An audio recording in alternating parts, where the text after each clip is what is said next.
Now that we know how to create matrices, of course it would be nice to be able to also access matrix elements. So that's what we will do in this video. Similarly to addressing vector elements, the way to do it is to use the round parentheses. But now, since vectors were a so-called special case of matrices, which are one-dimensional, so it was enough for us to give just one index, because we know there is just one row or one column, so we know precisely which place in that row or column we want to access. But matrix has multiple, or the general matrix has multiple rows and columns, so in this way, or for this reason, to relatively intuitively access elements, we have to give the two indices. So one points which row we are picking and one which column. So the first one, MA, if our matrix is called MA, 1, 1 points to this item.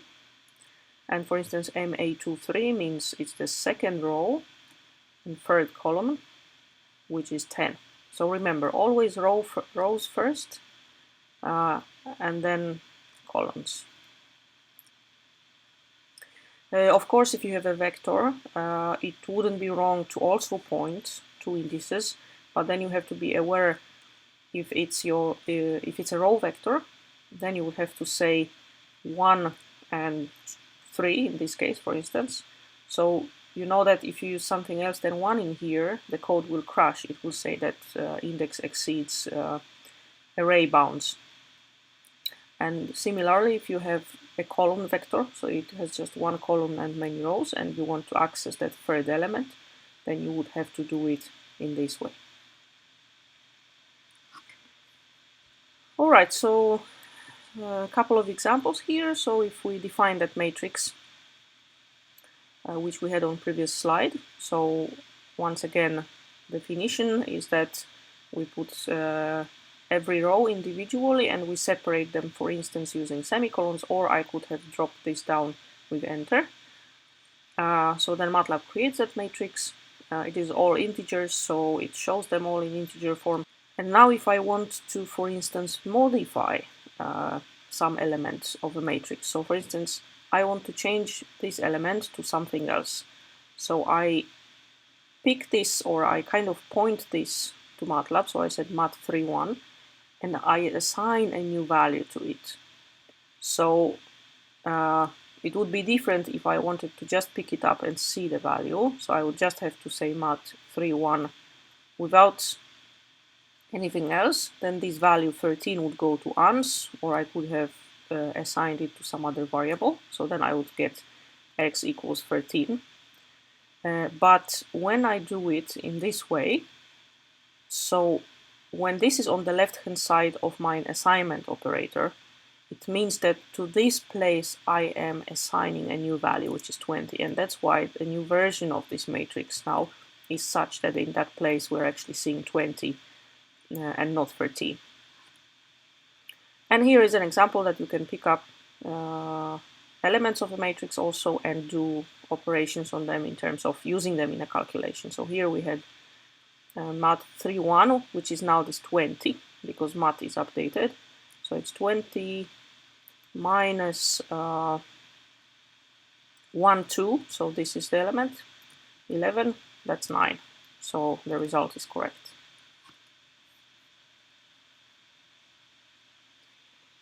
And of course, as usual, something can go wrong sometimes. So let's see what could happen.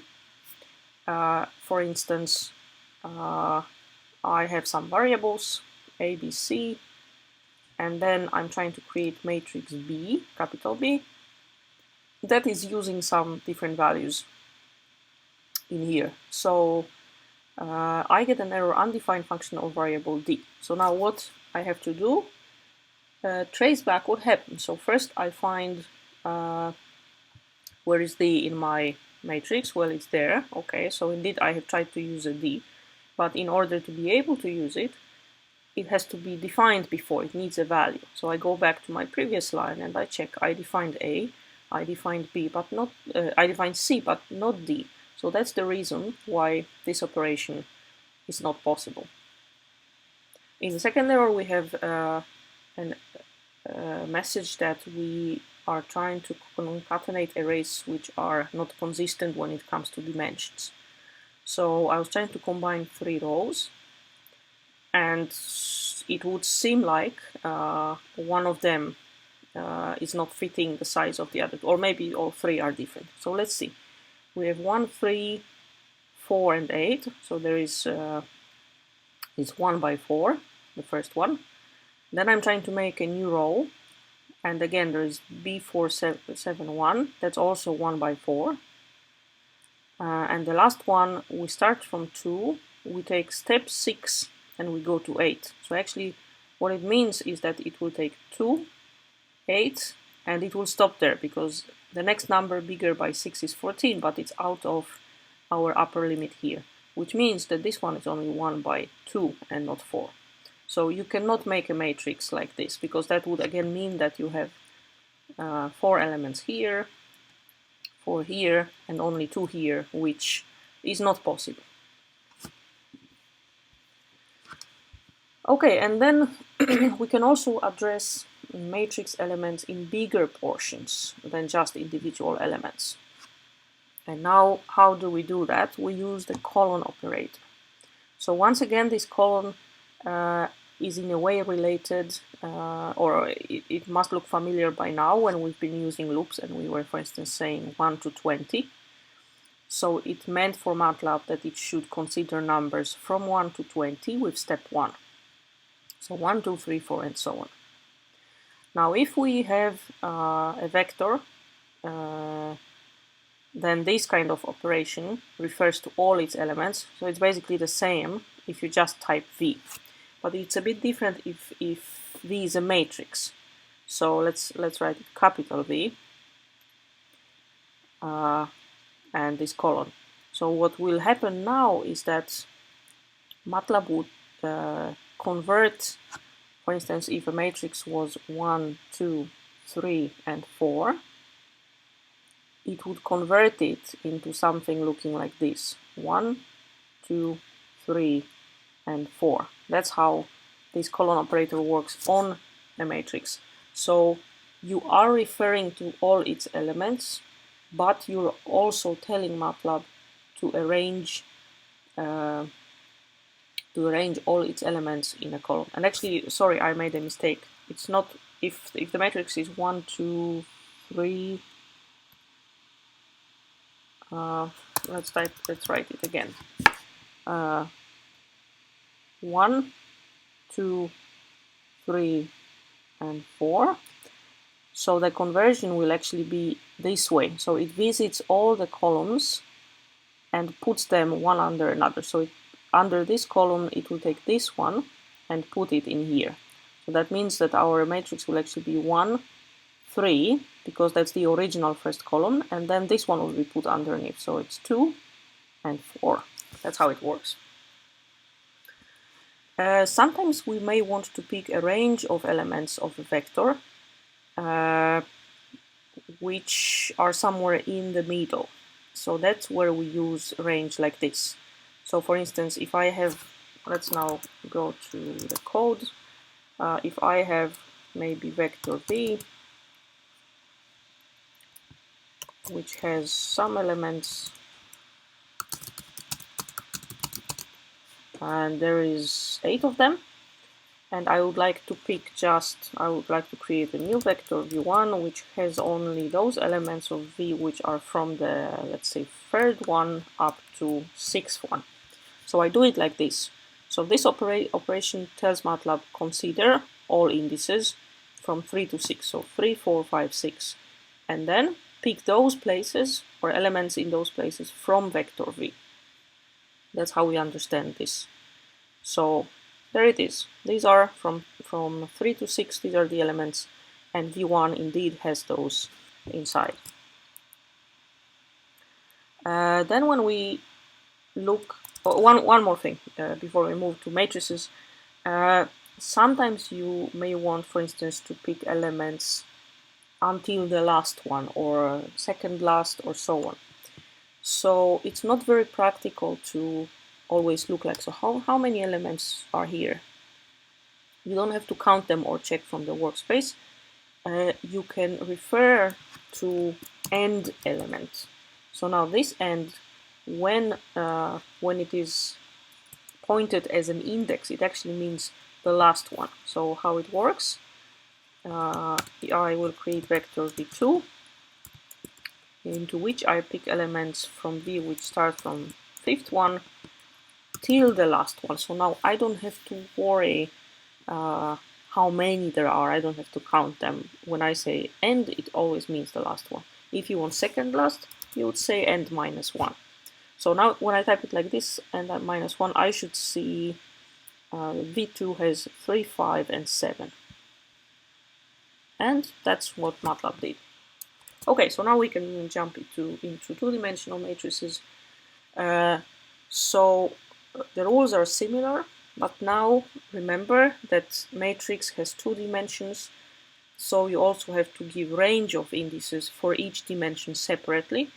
And same as with addressing one element, we used to say maybe A, 2, and 3. So we had rows here and columns here, but now we may need to give a range for the rows separately and for the columns separately. So if we, for instance, say like this, from matrix A, take, and I have colon in the rows place, that means take all rows, but only, after the comma, only nth column from that matrix. So let's see an example. I will now create a matrix A, which will have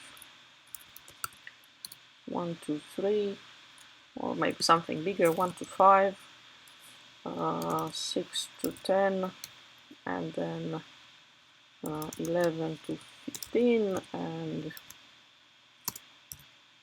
one more row, 16 up to 20. So let's create A. Now the matrix looks like this. Let's say I want to take from it only third column. So what I do, but the entire column. So I don't have to say take rows from 1 to 4. I don't have to spell it out. I can just put column in the rows location and then point that it's that third column I want to see. So when I press enter, I will see 3, 8, 13, 18. It works the same for picking rows. So now if I want to pick a particular row without limiting to the columns, so I just say A and maybe third row, but all the columns. So now that third row in my matrix is assigned to my ans variable. Okay, so this was the second case for the matrices. And then again, you may want to pick not just an individual row or column, but rather a whole range of those. So you can then point it out again. Let's say I want third and fourth row. So I can type it like this. Let's write those things here. One row was like this. If I want more rows, I can say 3 to 4 and all columns. So still remember to separate your rows and columns with a comma. An equivalent way to do that would be also to say like this, 3, 4, and then all columns. So now the difference is that, this is more useful if you don't want to pick adjacent rows or columns, because like this it really means 3, 4, or maybe 3, 4, 5 if you put 5 here, so consecutive ones. But sometimes you may want to pick some very specific ones, so maybe first and fourth. So that's how you would do it. You create a vector of indices which lists which rows or columns you want to pick. So for instance, when we run this, first and fourth row of my matrix is now in here. And same way works with combining, or same way works with columns. but we can also combine rows and columns specific range. So for instance, now if I want to pick from my matrix just the portion which is 3 by 3, or I will want to pick 2 by 3, the central one. So it means second and third row, and from third to fifth column. So that can be done simply by doing that, what I'm saying. So I'm saying from the rows, I want second and third, and from the columns, I want from third to fifth. So when I run this, I will get that small matrix 2 by 3, which is in the center of our original matrix. And then also, same as with picking individual rows which are not adjacent, it's also possible. So for instance, now I want to pick, to create a new matrix which has 4 elements. It has 2, 4, 17, and 19. So those which are first and last row, and then second and fourth column. So I could write it, for instance, like this, that I want first and fourth row, and then in the columns I also give it in this way, second and fourth was the one I wanted. So you can see, let's run so that you can see. So the result, let's show the original A matrix once again. So you see, these are the ones I wanted to pick. So you can really make very good use of the colon operator. Once you get this basic order into your thinking, that when it's a matrix, two-dimensional one, you have to point which rows and which columns you're needing. So don't forget the comma, and if you, for instance, want all rows or all columns, just remember to put the colon in the right place.